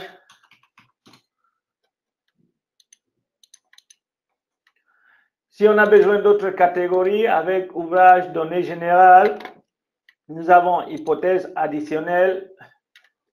Ici, en haut, catégorie d'utilisation. Bon, nous pouvons créer, par exemple, l'hypothèse toi et accepter. Et de cette façon, on revient utilisation H, A et A. De cette façon, on va changer les utilisations des éléments qu'on a mis. Bon, comme vous voyez, l'introduction est déjà faite avec la vue 3.2. Nous voyons les éléments qui sont mis, on peut le compléter ou pas. Maintenant qu'on connaît les dimensions de notre bâtiment, nous pouvons revenir avec ouvrage, données générales, et nous allons, par exemple, incorporer un certain nombre d'actions de la génération de vent pour ce bâtiment. Nous allons utiliser, par exemple, la France, le code 1. On va générer le vent dans les deux directions. La largeur de bande Y, quand le vent souffle dans la direction X, c'est presque 10 mètres. Dans l'autre sens aussi 10 mètres. Si nous voulons réduire par rapport au niveau, le dernier niveau, c'est 5 et 5. De cette façon, on va avoir moins de poussée de vent. En dépendant de la région, on le choisit, c'est là. Souvent ici, on demande, si nous sommes en train de calculer dans un pays où notre norme n'est pas incorporée, qu'est-ce qu'on peut faire? Bon, on a la possibilité d'utiliser la Union européenne. Et là, nous faisons des enquêtes où l'ouvrage doit aller et nous mettons la vitesse de référence. OK? Ça, c'est une réponse générique. Si nous voulons mettre des actions sismiques, c'est la même chose. Nous choisissons, par exemple, la France, la version, paramètres de calcul, qui peut être la fraction de la charge d'exploitation qui sera tenue en compte pour créer la matrice de masse, système structural en fonction de dessin. Non? Si nous voulons, par exemple, structurel croisé San André, ça va être plus fort, ou nous voulons béton armé comme nous avons maintenant par portique, c'est la valeur de l'effet que nous avons. Nous avons des infos qui vont nous permettre de choisir adéquatement ces données. Nous acceptons. Allez, acceptons. Et maintenant, nous lançons le calcul. Bon. Comme j'ai changé la catégorie d'usage pour l'escalier, et le logiciel me permet de calculer parce que ce n'est pas important, mais je dois le changer pour que ça soit plus exact, les rapports que le logiciel donne.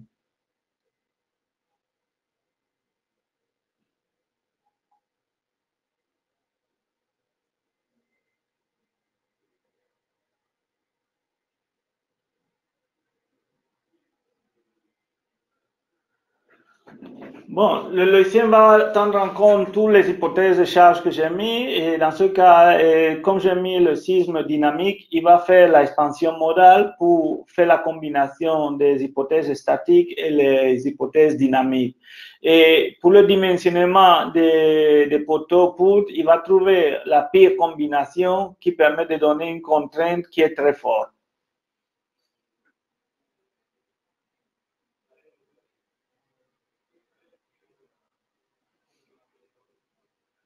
Dans ce passage, le logiciel va faire le dimensionnement de tous les éléments et il va me permettre de garder des rapports pour plus tard pouvoir faire des vérifications isolées sur les éléments. Et bon, c'est question de temps, bien sûr.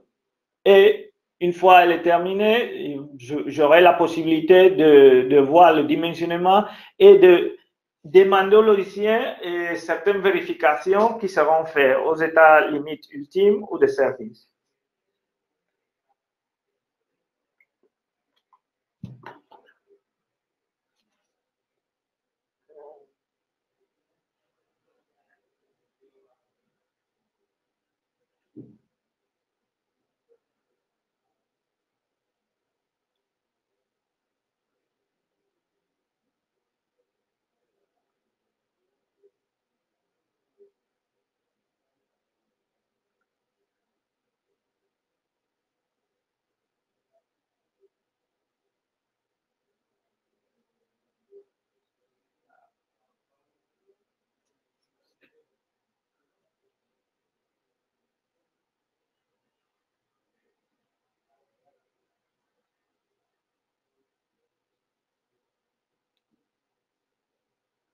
Bon, on va profiter le calcul pour essayer de voir certaines questions qu'on a fait.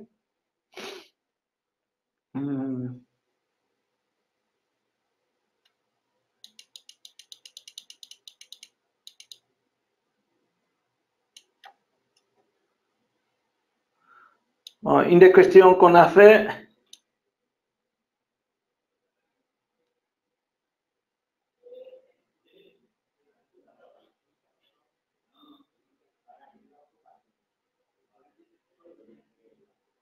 Normalement, on doit changer le coefficient d'encadrement en bas de ces poteaux pour poutre. Bon, si vous mettez un poteau sur une poutre de fondation ou une poutre normale, premièrement, il faut calculer avec un encastrement parfait pour voir les résultats. Si on a un moment fléchissant, par exemple, si le poteau il commence juste au centre de la poutre, normalement, il n'y a pas beaucoup de changements dus au moment fléchissant induit. Par contre, si ces poteaux ils commencent proches des extrémités de la poutre, il y a un moment fléchissant induit qui peut forcer un surdimensionnement. C'est dans ce cas que vous devez changer le coefficient d'encastrement et penser à mettre un détail de rotule Freshener, non, pour permettre ce relaxement de coefficient d'encastrement. Donc, la question, c'est normal de changer le coefficient d'encastrement. Ça va dépendre un peu des solutions initiales qui vont sortir. Non? Si nous savons déjà les résultats, on devient marabout, non? On n'a plus besoin du logiciel.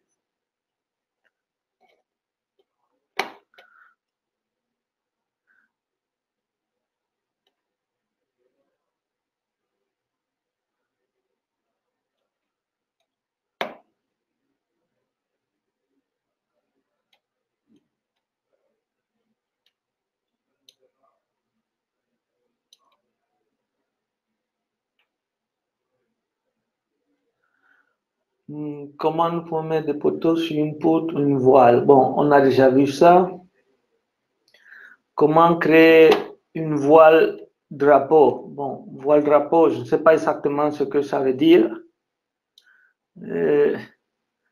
Ça, il faut peut-être faire une consultation avec un dessin pour m'aider à comprendre les conditions de travail de cet élément et voir la meilleure façon de le faire. Je suis sûr qu'on peut le faire, mais j'ai besoin d'avoir une idée avec un schéma comment le faire. Ça, on a aussi répondu. Comment on doit changer le coefficient d'encastrement en bas des poteaux sur poutre? Ça va dépendre. C'est pas toujours, la réponse n'est pas toujours oui. Et on me demande, le logiciel ne prend pas compte l'ancrage de la semelle dans le sol. Bon, l'ancrage de la semelle dans le sol peut produire deux types d'actions. C'est-à-dire, le terrain qui est sur la semelle va aider pour le centrage, pour le renversement. Donc, ça se tient en compte si on met des charges ponctuelles sur le poteau.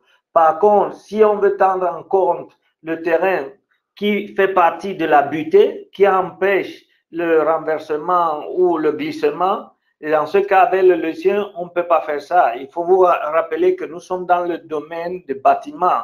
Et si nous sommes dans le domaine de génie civil, c'est très important le glissement pour la vérification. C'est pour ça qu'on a un autre logiciel qui fait le calcul de mur de soutènement en tenant ces considérations. Donc, si on veut prendre en compte la semelle et le terrain qui est la hauteur du terrain et laquelle notre semelle est ancrée, on a deux effets. On doit penser, si nous voulons prendre en compte le poids du terrain qui est sur la semelle pour le centrage, ça va être l'action du charge ponctuelle qu'on doit mettre en haut. Si par contre, on veut empêcher le glissement ou le renversement, on ne va pas pouvoir le prendre en compte. Pour le glissement, on doit crocher dans option la vérification du glissement, mais on n'aura pas la possibilité de prendre en compte cette butée pour empêcher le glissement. On doit faire l'étude ailleurs. On demande, est-ce que le logiciel peut produire un carnet de poutre en format A4? Non. Cette question, on l'a fait déjà 1000 fois et c'est l'héritage de robots qu'à l'époque, ils n'avaient pas la possibilité de le faire d'une façon comme s'ils peuvent le faire. On n'a pas copié cette façon et je ne crois pas qu'on va le faire d'ici peu de temps. Peut-être quand on a plusieurs utilisateurs qui demandent ça, on va le faire. Mais pour le moment, on ne copie pas la génération des carnets de poutres comme robot. Bon, le calcul a été fait. Je suis allé très vite. Avec rapport fin de calcul, déjà, on peut voir certains éléments qui peuvent nous donner des problèmes. Bon, le logiciel nous rappelle qu'on n'a pas fait la résistance à feu, c'est quelque chose qu'on devait crocher simplement, et on a certaines réservations par rapport à certaines poutres. Et il nous dit qu'on doit aussi faire la vérification des flèches. Donc, ce qu'on va faire, on va revenir au niveau 0, Si on a des problèmes de réservation sur une semelle, vous vous rappelez, ça devait être rouge. On n'a rien, ça veut dire que c'est déjà bon. Avec élément de fondation, nous pouvons faire un clic pour voir les résultats de un ou de la semelle que nous voulons. On peut voir la vérification qui a été faite et tous les paramètres de cette vérification. Si ça a été fait, la vérification du renversement, de la contrainte du terrain, nous pouvons aussi voir les armatures qui seront générées par rapport à la semelle et les attentes de notre élément. Nous avons aussi la possibilité de faire l'édition des long green.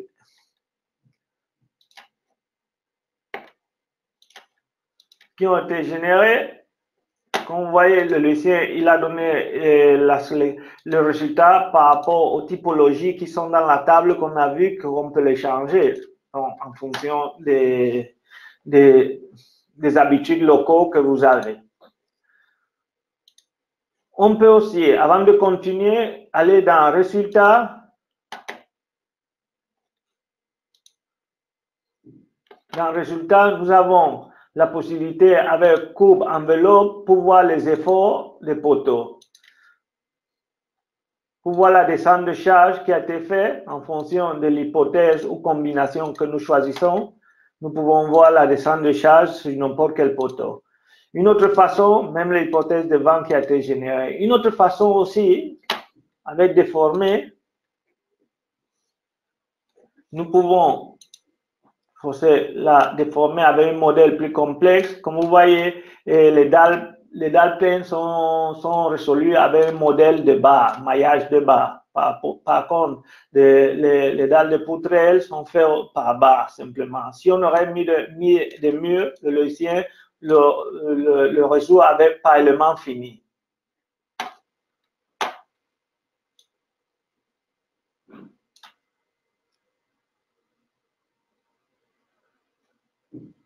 Ici, on demande, si le logiciel nous permet d'avoir les armatures inférieures et supérieures des nervures. Bon, je ne sais pas de quel nervure vous voulez parler. Si vous parlez des poutrelles, la réponse est oui, si vous avez choisi des poutrelles collées sur site. Et on va le vérifier.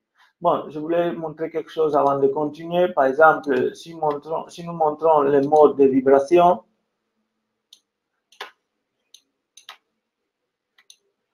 on peut voir comment ça bouge. Le troisième mode, par exemple.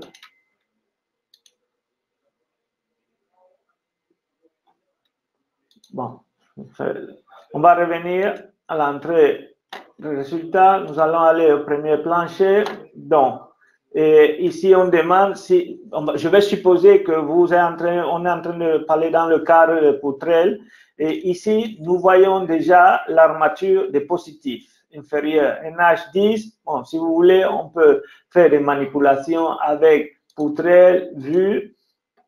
Et, par exemple, ne pas voir les armatures supérieures.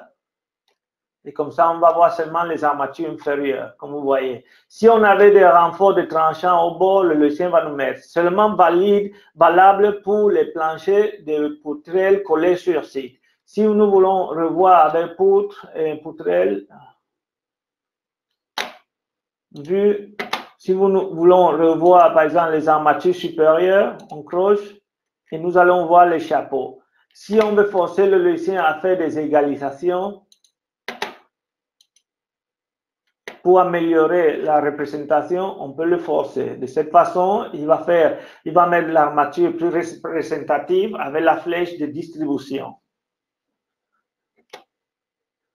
Dans le cas des planchers réticulés, c'est évident que le logiciel va donner les renforts inférieurs et supérieurs, même les renforts de ponctionnement et tranchant. Si par exemple, sur un plancher, nous avons des bureaux, proprement 251, comment on peut faire? Cette réponse, j'ai déjà répondu ça. Et si on a deux surcharges d'exploitation, qu'est-ce que nous devons faire? Comme vous avez dit, vous avez 250 kg, proprement dit, et 350 de passage. Donc, on va mettre dans la fenêtre générale, dans charge d'un groupe, nous allons mettre la valeur la plus petite et plus tard, dans l'entrée de poutre, dans la zone, vous avez plus de charge. Dans ce cas, la différence est 100 kg. une charge surfacique qui va être associée dans l'hypothèse que vous avez définie avec la valeur de la charge. Et vous dessinez dans la zone où vous voulez faire. OK? De cette façon, le logiciel va prendre en compte ça. Annuler, je vais éliminer ça pour ne pas forcer la perte de temps de calcul. Et on m'a aussi fait une autre question. Bonjour, monsieur. Où enregistrer la contrainte du sol dans le logiciel? Bon, pour la contrainte du sol dans le terrain, la contrainte du sol dans données générales, on a vu ça au commencement. Dans données de fondation, ici, on enregistre la contrainte du sol. De manière générale, pour tous les semelles et tous les semelles filantes des murs, de façon isolée, avec fondation, élément de fondation, si nous éditons n'importe quelle semelle, comme celui-là par exemple, avec matériaux, nous allons voir que le logiciel nous rappelle la contrainte que nous avons choisie de façon générale. Et on a la possibilité de le faire particulier. Bon, je suppose que normalement, on n'a pas cette chance, non? Que tous les poteaux tombent sur un terrain faible et un autre poteau tombe sur une roche. Si ça se donne cette situation, vous pouvez le faire avec le logiciel. Vous changez la contrainte du terrain sur la semelle que vous voulez de façon particulière. Donc, vous avez toutes ces possibilités.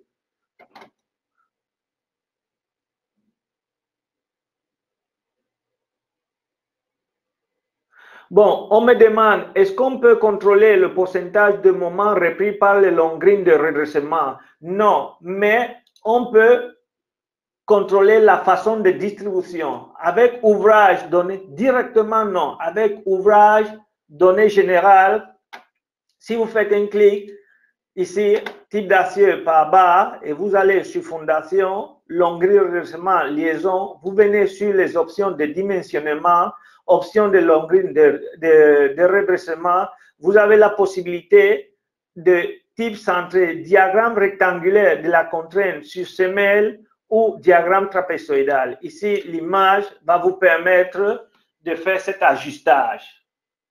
C'est ce qu'on vous permet. OK.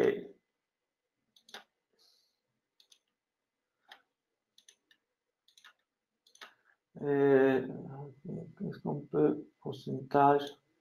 Bon, j'essaie à la fois de continuer à répondre aux questions que vous faites. Bon, pour la vérification des poteaux, toujours avec résultat,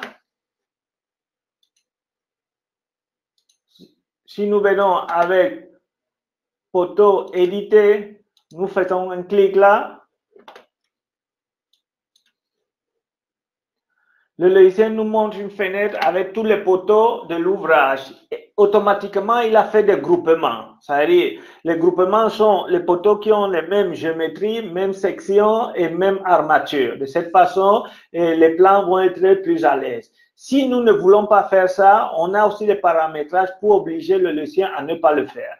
Bon, ça va être dans l'option. Si quelqu'un est intéressé, on va le voir s'il fait la consultation. Ici, c'est très important de savoir qu'en fonction du groupement qu'on a choisi, on va pouvoir voir les résultats qui concernent ce groupement. Si par exemple, nous sommes dans le groupement 9, et seulement il y a un poteau dans ce groupement, on voit les dimensions de notre poteau, on voit tous les tronçons qu'on a, les armatures longitudinales et les ferrages qu'on a. Si on avait des zones de densification, on pourra pouvoir les voir là où les séparations des étriers sont plus grands ou plus petits. Non? Dans la zone centrale, elle est plus éloignée. Dans les zones proches au commencement et fin du poteau, ils sont plus proches parce que nous avons les réquisitions sismiques qui nous obligent à ça. Nous avons aussi la possibilité, si on choisit n'importe quel tronçon, pouvoir voir ici en bas les critères qui vont conditionner le dimensionnement. Si le dimensionnement est fait, le dimensionnement par tranchant est fait, le taux de vérification. S'il est fait par contrainte, on va voir le taux. Si on a des dispositions sismiques qui sont appliquées ou des capacités, on va pouvoir aussi le voir. On va voir les combinations PCMOL, les efforts, comme on a déjà vu. ici, peut-être, on peut vouloir séparer des groupements de poteaux. Ça va être mieux savoir que vous pouvez travailler sur table ou éditer sur tableau. Si nous sommes sur tableau, on va pouvoir diviser des groupements. On fait un clic là, on choisit par exemple P8, on va le quitter du groupement. Comme ça, on le réduit. On a une nouvelle colonne. Bon, plus tard, le logiciel va prendre en compte cette considération. Bon, pour les poteaux, plus ou moins, c'est ce qu'on a vu. Pour l'édition des poutres normales, nous allons avoir la possibilité avec poutre, éditer poutre, pouvoir choisir n'importe quelle poutre qui est définie comme celui-là. On va maximiser la fenêtre pour pouvoir comprendre l'environnement de travail. Le logiciel, il va nous donner en bas la graphique des aires, comme vous voyez. Et en haut, nous pouvons voir l'édition.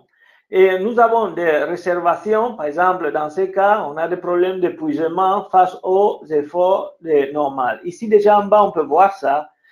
Tandis que si l'air requis est en bas de l'air qu'on a besoin, on va voir ces réservations. Quelles modifications nous pouvons faire avec l'édition? L'édition des armatures. OK. Par exemple, nous allons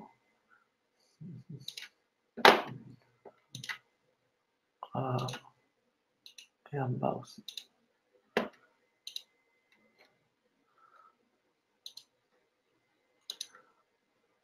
On fait des changements. Vous voyez comment ça se voit légèrement les changements de. Si on fait la mise à jour de ces changements, vous voyez que le logiciel ne met plus de réservation. Donc, conclusion, nous avons un éditeur des armatures, des portiques, qui vont nous permettre de vérifier d'autres solutions que nous avons. Et si nous venons avec ce comment la vérification aux états limites ultimes, nous faisons un clic là, nous allons voir un récapitulatif qui va nous montrer toutes les vérifications qui sont faites par rapport au dimensionnement que le logiciel fait ou la modification que nous avons imposée. Ça va être très important pour répondre un peu à certaines questions que vous pouvez déjà vous faire, comme les démarches qui sont faites par le logiciel pour aboutir à une solution. Bon, tout ça, ça peut se faire, bien sûr. Bon, ces changements-là, si on le verrouille, ça dit que les prochains calculs, si on a fait des changements, le prochain calcul, le logiciel va respecter ces modifications. Vous avez cette possibilité. De façon isolée, vous pouvez verrouiller ces armatures ou avec poutre mur, vous avez l'option de faire ce verrouillement ou bloquer les armatures des portiques de façon continuelle pour tous les éléments. Comme vous voyez, il y a plein d'usages utiles pour ça. Si nous allons au dernier groupe, par exemple ici, comme vous voyez, proche de ce poteau, on avait mis un trémie. Ça induit des renforts de fonctionnement proche de ce poteau.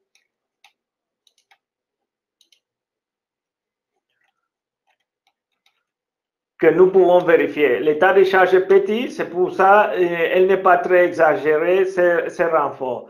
Le logiciel vous permet bien sûr de faire la vérification par les deux méthodes. C'est à vous de choisir qu'est-ce que vous voulez. Et il va lancer les deux méthodes pour continuer.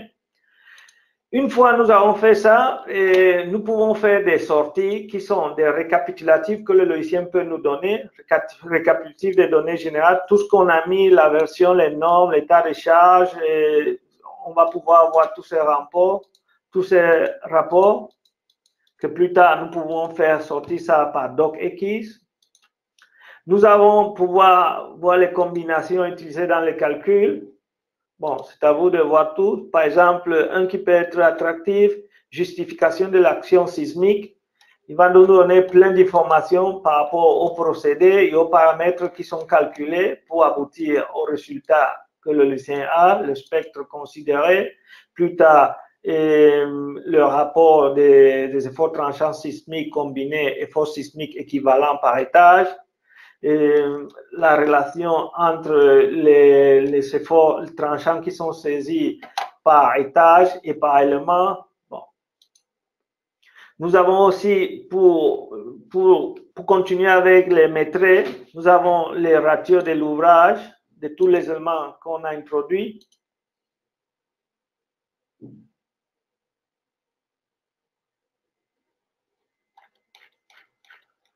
Bon. Il y a d'autres récapitulatifs, qui sont faciles de le faire.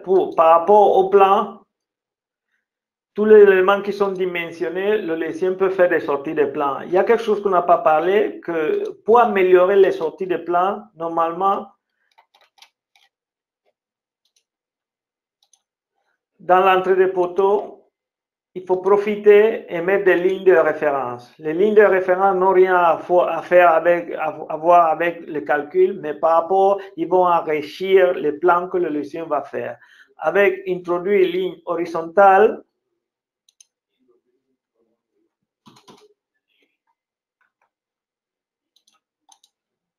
ligne verticale. Une fois les lignes de référence sont introduites, on va continuer avec, on peut mettre plusieurs lignes de référence. Ça va permettre plus tard, quand nous allons faire la sortie des plans, pouvoir ajouter à la collection de plans que nous voulons faire ce qu'on va appeler le plan de coffrage, des éléments, des niveaux que nous voulons. Nous pouvons aussi faire plan de niveau de tous les étages que nous voulons. Nous avons ajouté dans la collection plan de niveau, mais cette fois-ci des armatures, des détails de fondation. Il y a d'autres questions qu'on peut faire. Si l'ouvrage peut avoir plusieurs plans de fondation, bien sûr, ça va dépendre où ça commence les poteaux, où ça termine. Si on a la relation avec ou sans liaison extérieure, on va ajouter, par exemple, le plan de portique. On va ajouter, par exemple, plan de poteau. On va ajouter plan des escaliers. Bon, pour ne pas surcharger, déjà avec ça, on peut ajouter les cartouches ou pas. Bon, ça.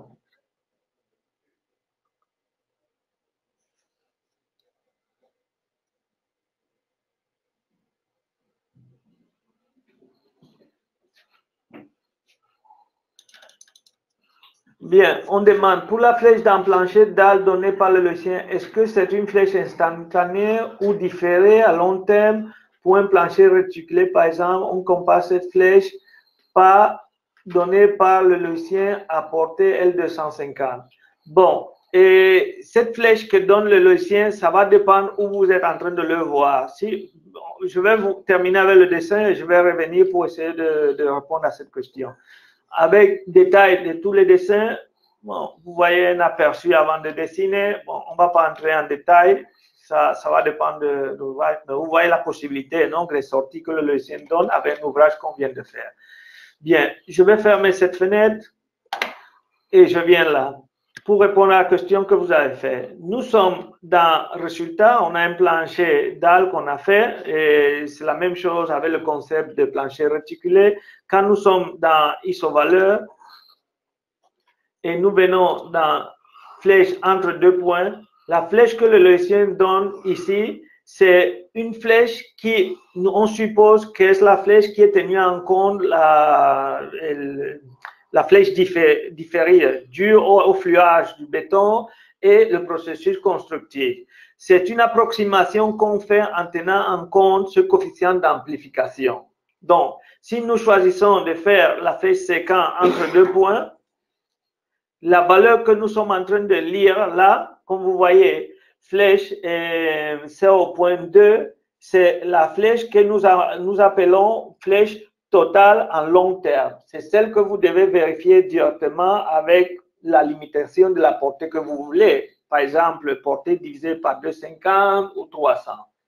Donc, le lycéen vous permet de voir la combinaison défavorable. Dans la combinaison défavorable, c'est ce que le lycéen fait. De toutes les combinations que nous avons de déplacement, il va multiplier le résultat par ce facteur pour avoir une approximation à la flèche en long terme. Si vous avez besoin de voir une hypothèse, c'est à vous de le changer et de changer le coefficient à 1. Donc, comme vous voyez, la réponse est bien évidente. Et je veux vous montrer, bon, quelqu'un quelque part là a demandé comment on fait des radiers, non, dans l'ouvrage. Bon, c'est bien simple. C'est le même ouvrage qu'on a avec enregistré sous.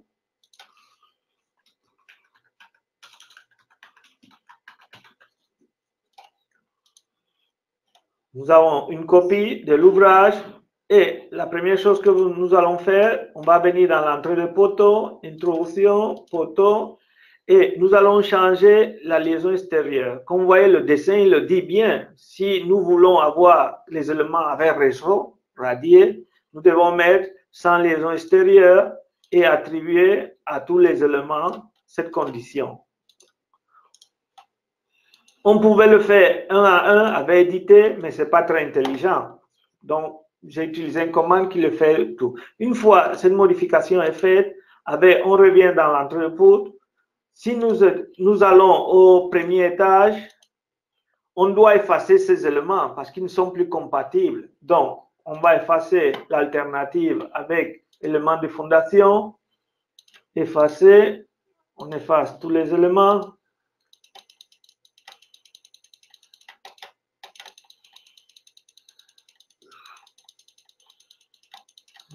Ouais. Ouais. Fondation, élément. Okay. On efface tous les longues lignes. Et fondation, élément de fondation. OK. Bon, maintenant, comment on va faire l'introduction de notre radier? On a besoin d'un contour. Donc, avec entrée de poutre, nous venons poutre-mur, entrée de poutre. Ça va dépendre. Si on a des murs, on va utiliser les murs pour le contour. Mais si on n'a pas de mur, on va utiliser les poutres de fondation. Donc, nous devons définir la largeur de la poutre et on va faire un prédimensionnement de 40 de hauteur. Et on met, normalement, la contrainte est très faible dans ces cas. Et module de réaction en fonction de l'étude technique, on fait une estimation. Et on dessine notre contour. Une fois notre contour est dessiné avec plancher, gestion de plancher, entrée de plancher, on choisit notre radier, on met les mêmes conditions.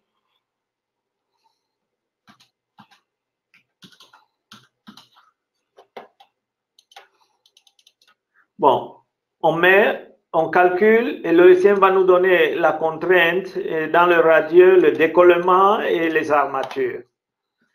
Bon, pour moi, c'est bien passé. Il y a plein de choses à raconter.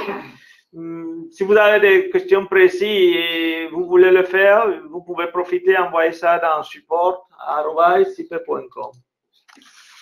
Merci pour votre participation. Ça a été très long. Je ne sais pas si ça a servi, mais